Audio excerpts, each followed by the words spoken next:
શ્રી પરમાત્મને નમઃ. ઓમ તત્સદિતિ શ્રીમદ્ભગવદ્ગીતા સુપનિષત્સુ બ્રહ્મવિદ્યાયામ યોગશાસ્ત્રે શ્રી કૃષ્ણાર્જુન સંવાદે કર્મયોગો નામ તૃતીયોધ્યાયઃ. અર્જુનવાચ જ્યાયસી ચેત કર્મણસ્તે મતા બોર્ધિ જનાર્દન તત્કિં કર્મણિ ઘોરે મામ નિયોજસી કેશવ. અર્જુન કહે, હે ભગવાન, આપ તો જ્ઞાનને જ કર્મ કરતા વધારે સારું માનો છો, તેમ છતાં આપ મને ઘોર કર્મમાં કેમ જોડો છો? શ્રી ભગવાન બોલ્યા, કર્મ દરેકને કરવું પડે છે. કોઈ પણ મનુષ્ય એક ક્ષણ પૂરતો પણ કર્મ કર્યા વિના રહી શકતો નથી. મારે 3 લોકમાં કંઈ કરવાનું નથી, કંઈ મેળવવાનું નથી, છતાં હું કર્મ કરું છું. અન્નાદ ભવતી ભૂતાની પર્જન્યાતન્ન સંભવઃ યજ્ઞાદ ભવતિ પર્જન્યો યજ્ઞઃ કર્મ સમોદ્ભવઃ.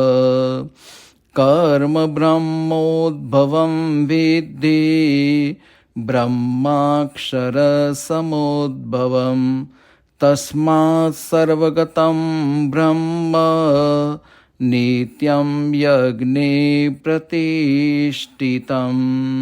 અન્નથી પ્રાણીઓ ઉત્પન્ન થાય છે, વરસાદથી અન્ન ઉત્પન્ન થાય છે, યજ્ઞથી વરસાદ થાય છે, અને યજ્ઞ કર્મથી ઉત્પન્ન થાય છે. કર્મ વેદથી ઉત્પન્ન થાય છે, અને વેદ પરમાત્માથી ઉત્પન્ન થાય છે. માટે પરમાત્મા યજ્ઞમાં સદાકાળ વસેલો છે. આત્મામાં સંતુષ્ટ રહેનાર મનુષ્યને કશું કરવાનું રહેતું નથી. જે મનુષ્ય આસક્તિ રહિત થઈને કર્મ કરે છે તે જ મોક્ષ પામે છે. સત્પુરુષો જેવા આચરણ કરે છે તે આચરણનું અનુકરણ અન્ય લોકો કરે છે. માટે આચરણ સારા જ કરવા. કામરૂપ અગ્નિ કદી સંતુષ્ટ થતો નથી. કામના આવરણથી જ્ઞાન લોપાઈ જાય છે.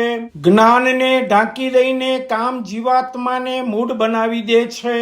ઇન્દ્રિયાણિ પરાણ્યાહુર ઇન્દ્રિયેભ્યઃ પરમ મનઃ મનસસ્તો પરામ બુદ્ધિર યો બુદ્ધેઃ પરતસ્તુષઃ.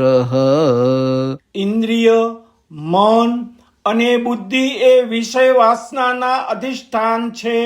તે ઇન્દ્રિય આદિના વ્યાપ વડે જ્ઞાનને આચ્છાદિત કરી જીવનને મોહિત કરી દે છે. શરીરથી ઇન્દ્રિયો પર છે, ઇન્દ્રિયોથી મન પર છે, મનથી બુદ્ધિ પર છે, અને બુદ્ધિથી આત્મા પર છે. માટે આત્માને બુદ્ધિથી પર જાણી બુદ્ધિના ઉપયોગથી મનને વશ કરી કામરૂપી શત્રુનો તું નાશ કરી દે.